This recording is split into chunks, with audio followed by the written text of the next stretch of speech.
Programme मध्य मुकाबले में खुशामदीद। मैं हूं रबिया हसन और मेरे साथ मौजूद हैं रऊफ क्लास्ट्रा। और आज के प्रोग्राम में जिन टॉपिक्स से हम बात करेंगे उसमें सबसे पहले मखसूस नशिस्तों से मुताल्लिक केस की सुप्रीम कोर्ट में अहम समात, जजेस में फूट पड़ गई, इख्तलाफात खुलकर सामने आ गए। जब आमिर आए तो सब साथ मिल जाते हैं, जब जमहूरियत आए तो छुरियां निकाल लेते हैं। दौरान समात चीफ जस्टिस ने तारीखी हवाले से अहम रिमार्क्स दे दिए। हमने तारीख से कुछ नहीं सीखा। माजी के इंतखाबात में पीपल्स पार्टी और नून लीग मुतासर रही मगर सुप्रीम कोर्ट मदद को ना आई। अतर मिनल्ला भी बोल पड़े। सुन्नी इत्तेहाद कौंसिल को मखसूस नशिस्तें मिलने का कितना इम्कान है, समात का अहम अहवाल आपके साथ शेयर करेंगे। इसके अलावा बात करेंगे पीपल्स पार्टी ने बजट मामले पर नून लीग का साथ देने का फैसला कर लिया। बिलावल का ऐवान में खिताब, नैब को खत्म करने का मुतालिबा कर दिया। किसानों को रिलीफ देने पर जोर। वजीर आजम शहबाज शरीफ ने IMF के साथ मिलकर बजट बनाने का एतराफ कर लिया। IMF बजट क्या आम आदमी को रिलीफ देगा, इसके ऊपर बात करेंगे। इसके अलावा बात करेंगे वफाकी काबीना ने फौजी ऑपरेशन की मंजूरी दे दी, कोई बड़ा फौजी ऑपरेशन नहीं होगा। वजीर आजम का दो टोक ऐलान, ऑपोजिशन जमातों की मुखालफत। ऑपरेशन अज़्म इस्तेहकाम की ऐवान से मंजूरी का मुतालिबा कर दिया। अज़्म इस्तेहकाम ऑपरेशन माजी के फौजी ऑपरेशन से कितना मुख्तलिफ होगा और इसके नताइज क्या होंगे, इसके ऊपर बात करेंगे।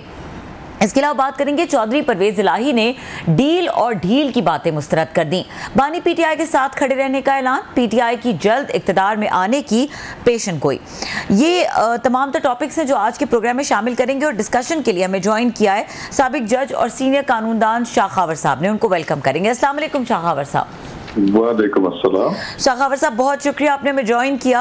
आपसे बात करेंगे ये जो अहम तरीन समात है, पेशावर हाई कोर्ट का ये फैसला था जिसके खिलाफ अपील में ये के सिलसिले में ये पूरा केस जो है वो इस वक्त चल रहा है और सुप्रीम कोर्ट का फुल बेंच इसको सुन रहा है।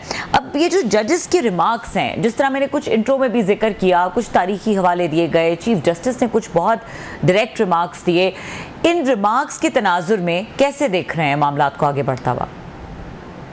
देखिए, मैं ये प्रोसीडिंग्स देख रहा हूँ और उसमें मैं खुद भी कुछ रिस्पोंडेंट्स हैं उनको मैं रिप्रेजेंट भी कर रहा हूँ। और मैंने सारी जो वकला की बहस हो रही है, जो एपिलांट्स हैं उनकी तरफ से भी सुनी है। और उसके बाद जब मखदूम अली खान साहब जो हैं उन्होंने भी PMLN की तरफ से या कुछ जो उसमें विक्टिम्स हैं मेंबरान कौमी असम्बली और सूबाई असम्बली उसको उनको भी सुनो। और जो इलेक्शन कमीशन ऑफ पाकिस्तान के जो वकील हैं बैरिस्टर मेहमान, उन्होंने भी बड़ी अच्छी आज जो है मुफस्सल बहस की।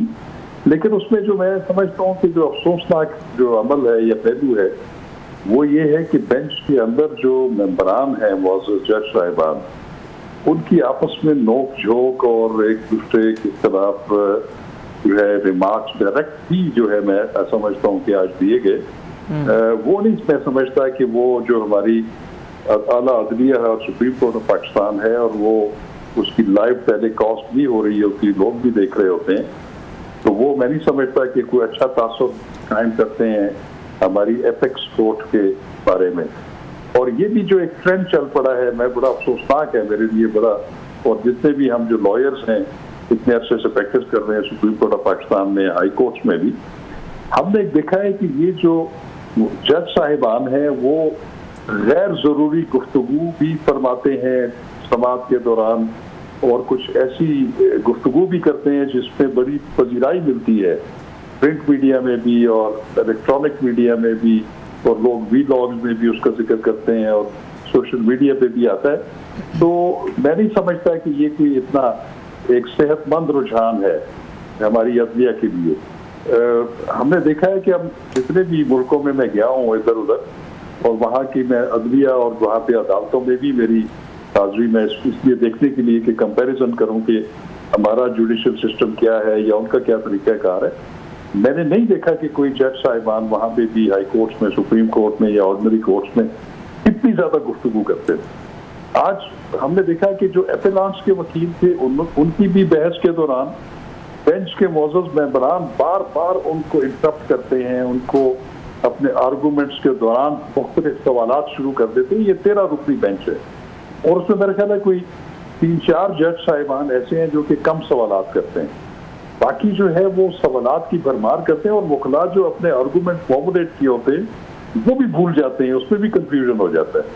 तो मैं समझता हूँ कि ये इसको सोचना चाहिए हमारे मुअज़्ज़ज़ जज साहिबान को कि वो इससे ये जो कुछ हो रहा है, मैं नहीं समझता कि उससे हमारी आला अदलिया की इज्जत और तौकीर में इजाफा हो रहा है। लोगों के ज़हनों में उनके बारे में मैं नहीं समझता कि कोई सेहतमंद रुझान जो है वो जन्म दे रहा है। अच्छा शाह खबर साहब, ये जजेस की रिमार्क्स तो डेफिनेटली इस पे काफ़ी डिस्कशन भी हो सकती है, बात हो सकती है, लेकिन एक जो चीज़ जो आपने भी बड़ी क्लियरली कही है कि एक डिवाइड है और एक ओपिनियन बहुत डिवाइडेड है, जो कि प्रोसीडिंग के दौरान ही जजेस का रुझान, जजेस का जो एक उनके रिमार्क्स से सामने आ रहा है। अब जब चीफ जस्टिस ये कहते हैं कि उनके जो मूड से लग रहा है, उनकी बातों से लग रहा है कि हमने आइन से बाहर नहीं निकलना किसी भी सूरत, आइन के अंदर ही रहकर हम सब कुछ करेंगे, तो इस केस की अगर हम आईनी हैसियत की बात करें, आपके ख्याल में वो क्या है? देखिए जी, इसमें सिर्फ दो बड़े इम्पोर्टेंट जो हैं वो है कानूनी नुकात हैं। वो ये है कि एक तो आर्टिकल 51 है आईन पाकिस्तान का, जो कि कौमी असम्बली में जितनी नशिस्तें हैं बशमूल खवातीन और गैर मुस्लिम्स की, वो उसका तयन करता है। ठीक है। उसके बाद जो हमारा जो जितनी भी इलेक्शन प्रोसेस को रेगुलेट करता है, उसका जो कानून है वो इलेक्शन एक्ट है 2017। उसमें सारी चीजों के बारे में, किस तरीके से इलेक्शन रेगुलेट होना है, किस तरीके से उसको आगे जो है अमली शक्ल देनी है तमाम कवानीन को, तो वो उसका अहाता करता है। और उसमें एक बड़ी इंपॉर्टेंट सेक्शन है 104 इलेक्शन एक्ट 2017 में। वो जो मखसूस नशिस्तें हैं कौमी और सूबाई असम्बली में, और जो गैर मुस्लिम्स की जो मखसूस नशिस्तें हैं, उनके बारे में पूरा एक मैकेनिज्म मुहैया करता है। और उसमें दो तीन चीजें बड़ी इंपॉर्टेंट हैं। एक ये है कि जो भी पॉलिटिकल पार्टी जो इलेक्शन में हिस्सा ले रही है, उसके पास ये इख्तियार है कि वो अपनी एक तरजीही बुनियादों पर मखसूस नशिस्तों की एक लिस्ट जो है खवातीन की, वो जो है वो देंगे। और उसके साथ ही उनका एक कट ऑफ डेट है कि उस दिन तक उन्होंने इलेक्शन कमीशन में अपनी प्रपोज जो लिस्ट है तरजीही बुनियादों पर खवातीन की और गैर मुस्लिम्स की, वो देनी है। और उसके साथ साथ उन्होंने इनके कागजात नामजदगी भी जमा करवाने हैं, और उनकी भी स्क्रूटनी और उनकी भी सारा प्रोसेस वही है जो कि जनरल इलेक्शंस में किसी कैंडिडेट के है। अब मसला ये है कि पीटीआई ने जब आज़ाद हैसियत से इलेक्शन लड़ा, और उसके बाद उनके पास चूंकि आइन में गुंजाइश मौजूद है कि वो नोटिफाई होने के 3 दिन के अंदर अंदर किसी भी पॉलिटिकल पार्टी को आज़ाद ज्वाइन कर सकते हैं, तो उन्होंने सुन्नी इत्तेहाद कौंसिल में शमूलियत इख्तियार की। और वहां पे प्रॉब्लम ये है कि 104 जो दफा मैं बता रहा हूँ, उसमें वो पॉलिटिकल पार्टी जिसकी एक भी सीट ना हो इलेक्शन में, या उन्होंने इलेक्शन में हिस्सा ही ना लिया हो, या उन्होंने उस पॉलिटिकल पार्टी ने कोई तरजीही जो खवातीन की मखसूस नशिस्तें हैं और जो गैर मुस्लिम नशिस्तें हैं, उनकी उन्होंने लिस्ट ही जमा ना कराई हो इलेक्शन कमीशन में, तो उस बुनियाद के ऊपर जो है वो पेशावर हाई कोर्ट के एक 5 रुकनी बेंच में इलेक्शन कमीशन के फैसले की तौसीक की, जिसमें उन्होंने डिसएंटाइटल करार दिया कि वो जो उसमें जितने लोग शामिल हुए हैं वो चूंकि सेक्शन 104 के तकाजे पूरे नहीं करते, तो लिहाजा उनको मखसूस नशिस्तें नहीं दी जाती। लेकिन एक दूसरा क्वेश्चन जो है वो ये उठ रहा है, जो कि वाकई गौर तलब है, कि एक ये है कि अगर वो उनको नहीं मिलनी, तो फिर जो दीगर पॉलिटिकल पार्टी को वो जो नशिस्तें दे दी गई हैं जो उनकी प्रोपोर्शनल रिप्रेजेंटेशन से ज्यादा है, तो क्या वो दी जा सकती है नहीं? इसके बारे में मैं समझता हूँ कि एक कंस्ट्रक्टिव जो है इंटरप्रिटेशन ऑफ द कॉन्स्टिट्यूशन और लॉ होना लाजमी है। तो ये कुछ सवालात हैं, मैं समझता हूँ कि ये एक दो क्वेश्चंस हैं, तो वो अब सुप्रीम कोर्ट ने उसको डील करना है। तो मैं ये समझता हूँ कि ये एक दिन में सारी समात मुकम्मल हो सकती थी, अगर के इतनी ज्यादा जो ऑब्जर्वेशन और ताबड़तोड़ सवालात अगर बेंच की तरफ से ना होते, तो मेरा ख्याल है कि ये 2, 3, 4 आइन की शिकें हैं और 1-2 इलेक्शन एक्ट की और इलेक्शन रूल्स की शिकों की तशरीह होनी है, उससे ज्यादा ये केस। जी बहुत शुक्रिया आपका सर, आपने बड़ा कम्प्रिहेंसिवली बड़े मुश्किल इश्यूज थे। आई मस्ट है you are a brave man, otherwise बड़ा ये मुश्किल होता है कि आप खुद वहाँ पे पेश होते हैं, बेंच के सामने पेश होते हैं। खुद आप ये हाई कोर्ट के साहब एक जज रहे हैं, अभी भी इसी केस से आप रिलेटेड हैं कुछ वहाँ पे, लेकिन इसके बावजूद आपने बड़ी फेयर और बड़ी बोल्ड कमेंट्री की है, again which is very rare. I must appreciate you, number 1। दूसरी बात सर, आपने अभी इसी पे ये बात करते हुए केस के हवाले से हम बात कर रहे थे, आपने कहा कि जजेस बार बार इंटरप्ट करते हैं। जजेस हमेशा वो, या उनका स्टांस ये होता है, जो उनकी भी साइड ऑफ द स्टोरी जो मुझे लगती है, आप तो खुद भी जज रहे हैं, वो कहते हैं कि सम टाइम क्योंकि केस बहुत बड़ी इंपॉर्टेंट नेचर का है, it involves a lot of issues, make और ब्रेक है इमरान खान साहब के लिए भी, हुकूमत के लिए भी। हुकूमतें इसे उलट पुलट भी हो सकती हैं, नंबर गेम है, आगे पीछे भी हो सकती हैं, so it has very for reaching implications. लिहाजा हमें क्लैरिटी लेने के लिए हमें सवालात पूछने पड़ते हैं फॉर आवर ओन एक सेटिस्फेक्शन कि ये इशू ऐसे है, क्योंकि कल को हमने जजमेंट देनी है। तो आप समझते नहीं है कि उनका सवाल पूछना, और वकील साहब को तो तैयार होना चाहिए। आप कह रहे हैं कि वो उनको भी ये भूल जाते होंगे। अब अगर सुप्रीम कोर्ट के लेवल पे इतने बड़े केस पे कोई वकील साहब अगर किसी सवाल की वजह से 2-4 की वजह से भूल जाते हैं, तो is he competent to appear before a bench? उनके पास तो उनके फिंगर टिप्स पे होना चाहिए सारी बातें। सर देखिए, मैं आपको रोक साहब बताऊं कि जो असल प्रैक्टिस होती है अदालतों में, उसमें राइट ऑफ ऑडियंस जो है वो वकला का होता है जी। वो जो दोनों फरीकैन के वकला हैं, उन्होंने अपने अपने आर्गूमेंट्स फॉर्मुलेट करने होते हैं, उसको प्रेजेंट करना होता है, और ये अदालत का काम है कि वो उसको गौर से सुने। ये जरूर है कि उससे रिलेटेड अगर कोई क्वेश्चन उनके ज़हन में आता है, वो उनकी बहस कंप्लीट होने के बाद जरूर क्वेश्चन पुट करें उन पे। लेकिन मैं ये समझता हूँ कि ये हम चूंकि नीचे बैठे होते हैं, जब समाज देख रहे होते हैं, तो हमें वो कोई इतना प्लेजेंट इफेक्ट नहीं होता उस पर कि हम गो के अगर एक वकील है जिससे हम मुतफिक भी नहीं है और वो हमारा मुखालिफ वकील है, लेकिन उसको पूरा राइट हासिल है कि वो अपने आर्गूमेंट्स को फॉर्मुलेट करे, उसको प्रेजेंट करे और अनइंटरप्टेड प्रेजेंट करे। उसके बाद बिल्कुल ऐसा है कि अपने ख्यालात का इजहार करने की है, जो अनफॉर्चुनेटली अपने जाती ख्यालात का इजहार करते हैं जज साहिबान, और वो कहते हैं स्पीकिंग फॉर माई सेल्फ। तो अब जब आप 13 रुकनी बेंच का हिस्सा है, तो फिर आपका ठीक है, सवाल जरूर है, लेकिन वो सवाल कानून और आइन के मुताबिक होना चाहिए, आपकी जाती राय के ऊपर नहीं होना चाहिए। अच्छा सर, अभी आप अपनी जाती राय का इजहार करते हैं सर, तो उसकी फिर पॉलिटिकल कॉनोटेशंस निकलती है। उससे फिर सहाफी भी, वकला भी राय कायम करते हैं कि इन जज साहब की या साहिबान की जो इंक्लिनेशन है या उनकी हमदर्दी किस तरफ है, ये मैं समझता हूँ कि नहीं होना चाहिए। बड़ा अहम आपने नुक्ता उठाया, मैं इस पे आता हूँ दोबारा। एक सवाल मेरे जहन में, लेकिन उससे पहले आपने बड़ा एक दिलचस्प कमेंट किया है सर। आपने कहा कि जज साहबान वहाँ बेंच में बैठे होते हैं, आप नीचे बैठे होते हैं एज ए वकील के तौर पर, और आप ये सारी चीज़ें देख रहे हो, तो sometime it doesn't look nice कि जो भी ये चीज़ें हो रही होती हैं। आप खुद एक बेंच का कभी हिस्सा रहे, हाई कोर्ट के जज रहे, अब कैसा फील होता है कि once you were there no, अब वहाँ से उठ के अब आप यहाँ पे आ गए, जस्ट फॉर माई ओन एक तजस्सुस से पूछ रहा हूँ, हाउ इट फील सर? मैं रोम साहब आपको एक बात बताऊँ ऑनेस्टली सर, जब मैं लाहौर हाई कोर्ट में एज ए जज एलिवेट हुआ, तो जिस वक्त मैं बतौर वकील नीचे बैठकर मुझे जिन जिन चीज़ों के ऊपर जो है वो मुझे अनप्लेजेंट इफेक्ट होता था कि मौजूद जज साहब को इतना लाउड नहीं बोलना चाहिए, या उनको इतना अननेसेसरी इस चीज़ के ऊपर स्ट्रेस नहीं करना चाहिए, या इतनी ज़्यादा इंटरप्शंस नहीं करनी चाहिए, तो मैं वो माइंडफुल था। और फिर मैंने जितना अर्सा बतौर जज हाई कोर्ट गुजारा, तो मैं कम अज़ कम वो मेरे जो ख्यालात उधर बैठ के होते थे, उससे मैंने इज्तनाब करने की कोशिश की। और हमारे तमाम जज साहिबान जो है, ये हमारे बार में से ही बेंच पे बैठे हुए हैं, उधर गए हैं, वो भी इस तरह की सिचुएशन वहाँ पे कन्फ्रंट करते रहे हैं, वहाँ पे देखते रहे हैं।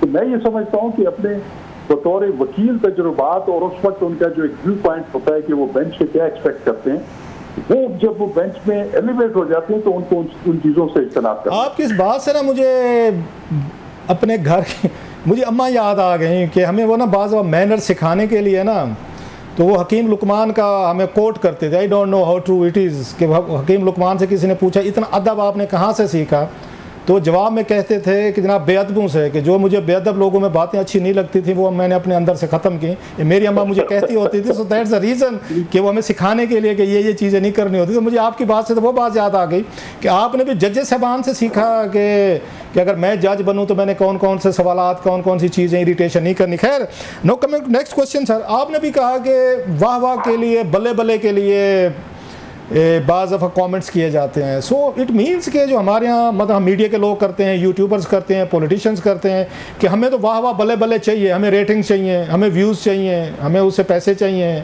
हमें वहाँ पे एक वोट चाहिए या हमें पावर चाहिए, ये है ना मैक्सिमम। तो क्या सुप्रीम कोर्ट को या किसी भी उसकी अदालत के जजेस को वाह वाह की ज़रूरत है कि they should be popular rather than कि उन्होंने तो इससे बड़ी पोजीशन कोई नहीं लेनी, जो उन्हें मिलनी थी मिल चुकी, इससे बड़ा कोई अगेन का मकाम भी कोई नहीं हो सकता है कि आप उस सुप्रीम कोर्ट के जज हैं। तो आपने जो कहा कि वाह वाह भले भले के लिए भी चीज़ें की जाती, why would you do that?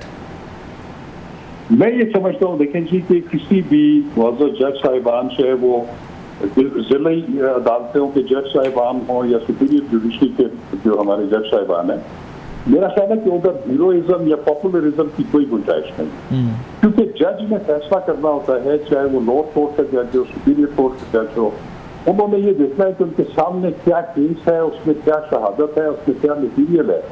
उन्होंने एक फैसला ऐसा करना है जिसमें से एक फरीक में डिसप्लीज होना है और एक के हक में जो है इंसाफ करना है उन्होंने।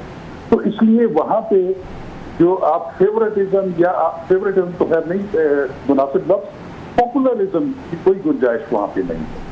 आपने अपने ज़मीर के मुताबिक और आइन और कानून और शहादत और जो मटीरियल आपके सामने है, मतलब आप ये कह रहे हैं सर कि जज को करना है, उससे कोई खुश होता है या नाखुश होता है उसकी आपने परवाह नहीं करनी। वो तो कहते हैं ना कि इंग्लिश लॉ की मैंने आपने भी यकीनन तौर पर पढ़ा होगा, हमारे देखने वालों ने भी, तो कि वो कहते हैं let the sky fall, even आसमान गिरता है गिरने दे, but you have to do justice. तो जज को पॉपुलर होना चाहिए या इंसाफ पसंद होना चाहिए कि मैं कितना मकबूल हूँ लोगों में, कितना लोग मुझे अप्रिशिएट करते हैं, या और उसी के मुताबिक अपना फ्रेम ऑफ माइंड बनाए, या वो अपने सामने आइन और ये कानून को देख कर फैसले करे? सर देखिए रोसा, मैंने अर्ज किया ना कि इसमें कोई जो है ना इस तरह का हीरोइज्म की मैं समझता हूँ कि अब में कोई गुंजाइश नहीं है। आपने इस चीज़ की परवाह नहीं करनी कि आपने जो फैसला, हाँ आपने अपने ज़मीर के मुताबिक, अपनी अकल के मुताबिक, आइन और कानून और आपके सामने जो मटीरियल है उसके मुताबिक दिया है, तो फिर आप इस चीज़ की परवाह ना करें कि उससे कौन प्लीज होगा और कौन जो है वो डिसप्लीज होगा। आपने एक हल्फ उठाया हुआ है कि हमने बगैर किसी दबाव में आए, बगैर किसी फेवर और फियर के, हमने जो है आइन और कानून के मुताबिक फैसले। अच्छा, एक बड़ा पॉपुलर एक सेंटेंस है, फिक्रा है, जुमला है, डायलॉग है, और पाकिस्तानी कौम और मीडिया बल्ले बल्ले कुर्बान जाते हैं वो सुनकर जज साहबान से। वो कहते हैं मैं अपने ज़मीर के मुताबिक फैसला करूंगा। तो उनके क्रिटिक्स कहते हैं भाईजान आपने कानून के मुताबिक करना, ज़मीर तो हर आदमी का डिफरेंट है, आपका अपना ज़मीर का लेवल डिफरेंट होगा, मेरा, रबिया का, हमारे कैमरामैन दोस्त का, सब बंदे का, देखने वालों का। तो ज़मीर पे तो हर बंदा भी डिफरेंट फैसले करेगा, और ये बड़ी पॉपुलर हमारे यहाँ सेइंग है कि मैं अपने ज़मीर के मुताबिक फैसला करूँगा। तो ये तो हमारे यहाँ ये चलता है सारा सर। इसका मतलब तो ये है कि आप पॉपुलर फैसला करेंगे, मैं ज़मीर पे फैसला करूँगा अपने मुताबिक, जो मुझे लगेगा ये ज़मीर है, पॉपुलर है, लोग भले भले करेंगे, मैं तो वही करूँगा सारा, क्योंकि मेरा ज़मीर तो ये कह रहा होगा डिक्टेट का, मोस्ट ऑफ द टाइम लोगों का ये होगा। तो ये जुडिशरी से कैसे ख़त्म होगा सर? यहाँ तो लोग इस पर नारे मारते हैं कि मैं ज़मीर पे चलूँगा, कानून पे चलूँ ना चलूँ। मैं ये नहीं कहता कि उन्होंने आइन और कानून के हक के फैसला देना है, उन्होंने फॉलो आइन और कानून को और अपने सामने शहादत और मटीरियल को देखना है, लेकिन वो अपने ज़मीर के मुताबिक, मैं इसलिए कह रहा हूँ कि वो ज़मीर जो है वो पॉजिटिव सेंस में मैं बात कर रहा हूँ कि वो बगैर किसी बात के इन्फ्लुएंस किए हुए उन्होंने अपने ज़मीर के मुताबिक फैसला देना है, किसी चीज़ से इन्फ्लुएंस नहीं होना। तो ये इसकी में जो है वो अच्छा सर, आप एक देख रहे हैं कि जो पॉलिटिकल पोलराइजेशन हुई है स्पेशली सोशल मीडिया के राइज के बाद पिछले 10 सालों में, अगर हम देखें कि मतलब हर ये सेगमेंट ऑफ सोसाइटी ये डिवाइड हुआ है, पोलराइज्ड हुआ है, एग्रेसिव हुआ है, लड़ाई झगड़े, इवन घरों में हमने देखा डांस होते चले इसी पॉलिटिकल अपनी अप्रोच या उस पोलराइजेशन की वजह से। पार्लियामेंट डिवाइडेड, वो तो चलो समझ में आते हैं, मीडिया में हमने देखा, सोशल मीडिया पे देखा, बाकी सेगमेंट में। ये सुप्रीम कोर्ट में भी आप समझते हैं कि इसी तरह का पॉलिटिकल ये पोलराइजेशन है, ये political views, political leaning, political positions are dominant, और आज हमने जो गुफ्तगू हुई है वहाँ पे जज साहबान में, तो उसका यही इम्पैक्ट वहाँ तक भी नज़र आ रहा है कि अब आपकी सियासी लीनिंग, पॉलिटिकल अप्रोच, सोच जो है वो भी वहाँ सुप्रीम कोर्ट में पहुँच चुकी है सर। ये मैं समझता हूँ कि अफसोसनाक बात है कि अगर सुप्रीम कोर्ट के बारे में ये तासुर कायम हो जाए कि उसके मुअज़्ज़ज़ जज साहिबान जो हैं वो सियासी सोच रखते हैं और उनकी ऑब्जर्वेशंस और उनकी गुफ्तगू से वो किस तरफ ज़्यादा झुकाव रखते हैं, अगर ये बात सामने आ जाए तो मैं समझता हूँ कि ये एक बड़ी अफसोसनाक बात है। लेकिन ये अनफॉर्चुनेटली हमें कुछ जगहों पर जो है ऐसी चीज़ नज़र आती है जिसमें आसानी से एक राय कायम की जा सकती है कि ये मुअज़्ज़ज़ जज साहब जो ऑब्जर्वेशन दे रहे हैं, ये जो गुफ्तगू कर रहे हैं, उनका सियासी रुझान जो है वो किस तरफ और किसके मुताबिक lastly sir, last question sir, आपकी क्या रीडिंग है sir? You have been a जज, आप वहाँ पे पेश भी हो रहे हैं, केसेस भी लड़ रहे हैं, देख रहे हैं सारा कुछ। हमारी ये मुमकिन है कि अदालत इस तरह का फैसला दे कि जनाब के, क्योंकि ये इमरान खान साहब की पार्टी है, सुन्नी कौंसल को तो हमें पता है कि ऑलरेडी जैसे उन्होंने पेशावर हाई कोर्ट के फैसले को अपहेल्ड रखें कि जनाब आप तो वहाँ वजूद ही नहीं था, बला बला पता है सबको, तो लेकिन इनको भी कहें कि पीपल्स पार्टी को, नवाज लीग को, बाकियों को, भाई साहब आप कहाँ से हिस्सा ले गए, आपको तो वोट नहीं पड़े, आपकी तो सीटें नहीं थी, आपने किसी पे शब खून मारा है, सो इनको सीटें भी नहीं दी जा सकती, उनको भी नहीं दी जा सकती, कहते भी, लेकिन कैप्टिव मतलब है वैकेंट रहेंगी, कोई इस तरह का फैसला मुमकिन हो सकता है जी? कोई मिडिल ग्राउंड हो सकता है? ये मुमकिन है कि सीटें नहीं, मेरा नहीं ख्याल। देखिए, वन वे दादर करना पड़ेगा, आपका ख्याल है?